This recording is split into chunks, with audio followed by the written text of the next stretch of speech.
আসসালামু আলাইকুম। একজোড়া শৌখিন মুরগি থেকে কিন্তু আমাদের খামারে এখন অর্ধ শতাধিকের বেশি মুরগি হয়েছে আলহামদুলিল্লাহ।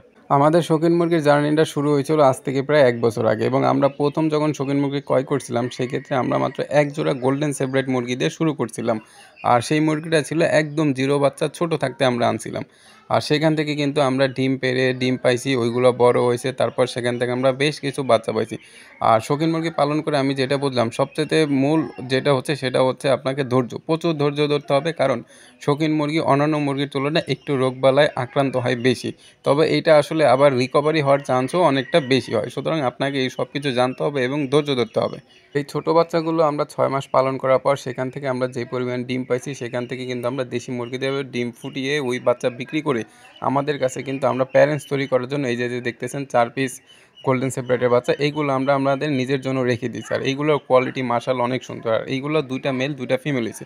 এছাড়া এখান থেকে কিন্তু আমাদের ছোট ছোট আমরা আরও বেশ কিছু বাচ্চা রাখছি, যেটা আসলে এই যে এখানে দেখতেছেন এগুলো হচ্ছে আমাদের ওই গোল্ডেন সেপারেটের বাচ্চা। এবং এইগুলোর পাশাপাশি কিন্তু আমরা মাঝখানে আরও অনেক বাচ্চা পাইছি যেগুলো আমরা বিক্রি করে ফেলছি। কারণ হচ্ছে কি, আমরা একসাথে বেশি ডিম বসাতে পারি না। তার একটা কারণ হচ্ছে আমাদের মাত্র একটা ফিমেল।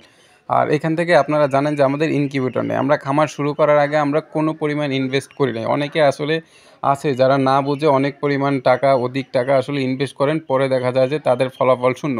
সুতরাং আমি বলব যে এই শৌখিন মুরগি সেক্টরে বা যেকোনো মুরগি সেক্টরে আপনাদেরকে ধৈর্য ধরতে হবে এবং প্রথমেই অভিজ্ঞতা অর্জনের জন্য আপনাদের অল্প কিছু দিয়ে শুরু করতে হবে। আমরা চাইলে কিন্তু ইনকিউবেটর কিনে বেশ কিছু টাকা নষ্ট করতে পারতাম বা ইনভেস্ট করতে পারতাম।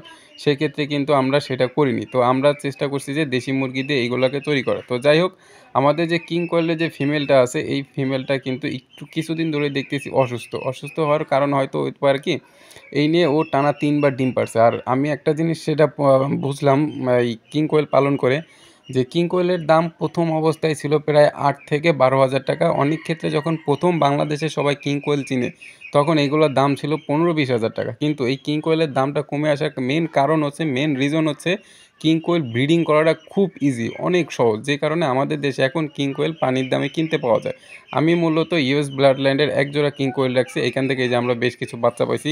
কারণ কি, আমাদের এই যে দেখেন এইগুলো সব আমার ওই এক জোড়া কিং কোয়েল থেকে। এই যে বাচ্চা আছে এখান থেকে কিন্তু ছোট বড় অনেক বাচ্চা আছে।